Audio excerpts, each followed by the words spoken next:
Semuanya, jadi perkenalkan, namaku Sandro, aku merupakan mahasiswa IBM semester 5. Jadi pada video kali ini kita akan membahas mengenai agamaku sendiri dan juga agama yang lain.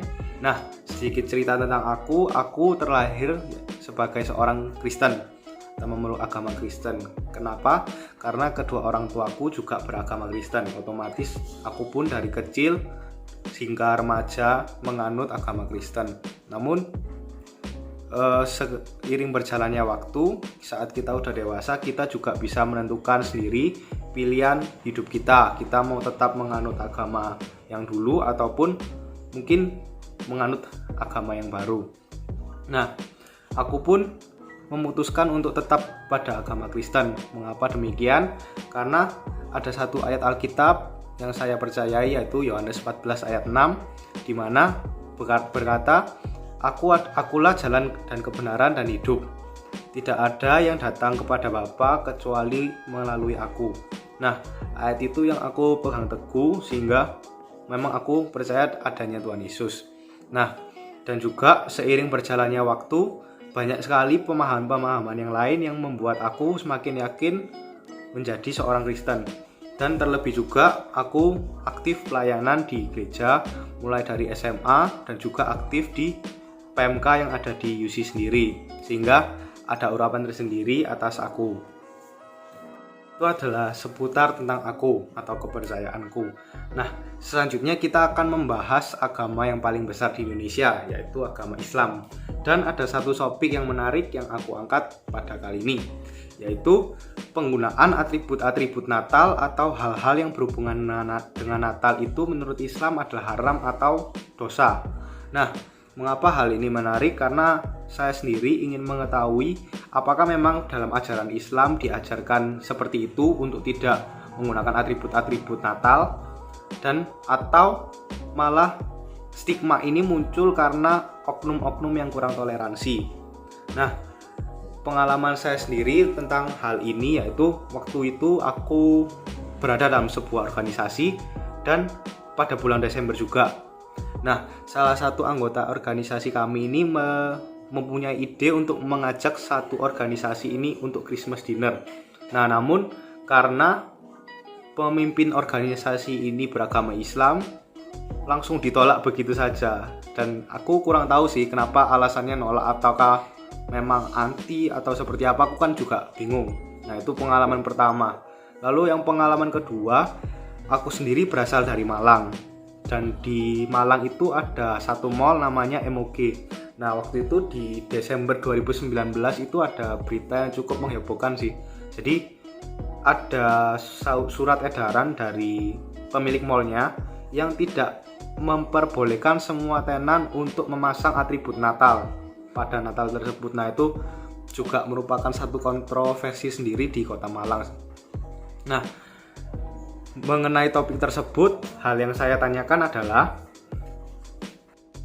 pertanyaan yang saya ajukan adalah, bagaimana tanggapan Anda, yaitu umat Muslim, mengenai larangan menggunakan atribut Natal dan hanya sekedar Christmas dinner? Karena beberapa teman saya ada yang sebegitu antinya dengan hal-hal yang berbau Natal. Lalu teman saya Dani yang beragama Muslim menjawab, menurut saya hal tersebut dikembalikan kepada keyakinan diri masing-masing orang yang melihat, dikarenakan implementasi toleransi itu memiliki aspek dan ragam yang luas.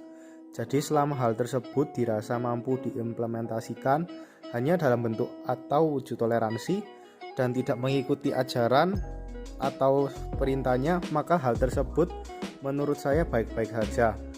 Seperti yang Anda contohkan, seperti makan malam bersama, selama hal tersebut hanya untuk dalam rasa menghormati keberagaman, saya rasa tidak apa-apa. Karena yang dapat mengukur pengetahuan dalam batas ajaran juga kembali pada diri kita masing-masing. Itu adalah jawaban teman saya. Nah, intinya itu dikembalikan ke setiap orangnya masing-masing, cara mereka mengekspresikan toleransi itu seperti apa. Nah, yang penting tidak mengikuti ajaran agamanya. Namun, jawaban dari teman saya itu masih belum menjawab rasa penasaran saya. Apakah itu memang ajaran Islam atau stigma itu muncul karena oknum-oknum tertentu. Nah, maka dari itu saya melakukan riset lebih dalam, mencari fakta yang lebih akurat juga dalam internet. Nah, pada internet tersebut dikatakan bahwa memang hal ini itu masih menjadi perbincangan atau perdebatan di kalangan ulama, dan ada 2 dalil yang mendasari hal-hal tersebut. Dalil yang pertama itu dalil yang membolehkan untuk menggunakan atribut Natal. Dalil yang kedua adalah dalil yang tidak membolehkan umat Islam menggunakan atribut Natal. Nah, dalil yang pertama ini berbunyi, Allah tidak melarang kamu untuk berbuat baik dan berlaku adil terhadap orang-orang yang tiada memerangimu karena agama, dan tidak mengusir kamu dari negerimu. Intinya, Allah itu menyetujui kalau kita berbuat baik asalkan orang itu tidak memerangi kamu, tidak memerangi agamamu. Nah, lalu dalil yang tidak membolehkan berbunyi, barang siapa yang menyerupai suatu kaum, maka dia termasuk dirinya. Nah, maksudnya kalau agama Islam menggunakan atribut Natal seperti topi Sinterklas, itu dianggap itu adalah agama Kristen. Seperti itu.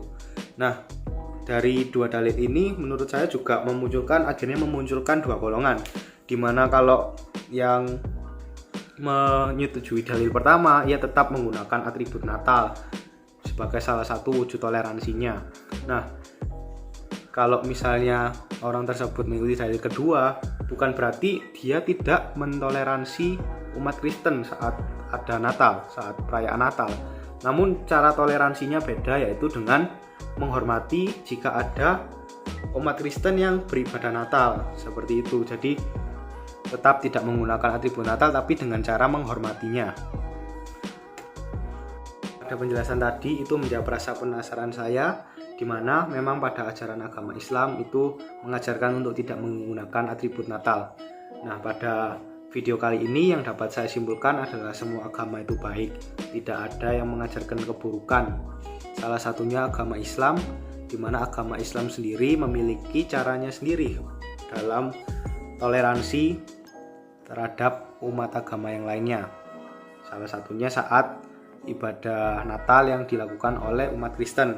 Nah, kita sebagai umat Kristen juga harus menghormati ajaran-ajaran agama Islam.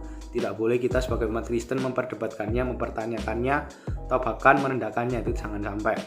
Nah, salah satu wujud toleransi umat agama Islam yang mungkin sempat viral juga terhadap umat Kristen, yaitu ada salah satu berita di mana saat umat Kristen merayakan ibadah Natal, itu umat Muslim atau umat agama Islam itu menjaganya.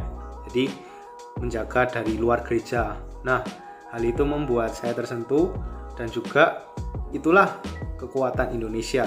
Kita hidup di negara Indonesia ini, negara yang kebinekaan tunggal ika, di mana banyak sekali ras, suku, agama, dan itu akan menjadi kekuatan sendiri bagi kita apabila kita sebagai masyarakat Indonesia bisa menyikapinya dengan baik, terutama dengan toleransi tersebut. Jangan sampai kita dengan kelebihan ini malah kita memperburuknya dengan menyebarkan isu-isu tentang SARA yang bisa memecah belah bangsa. Nah, sekian videoku pada kali ini. Semoga bisa bermanfaat bagi teman-teman semuanya. Semoga teman-teman juga mendapatkan insight-insight baru dari video kali ini. Nah, sekian dan terima kasih. Tugas besar generasi kita adalah mewariskan toleransi, bukan kekerasan. Kalau bukan kita, siapa lagi? Kalau bukan sekarang, kapan lagi? Bye-bye.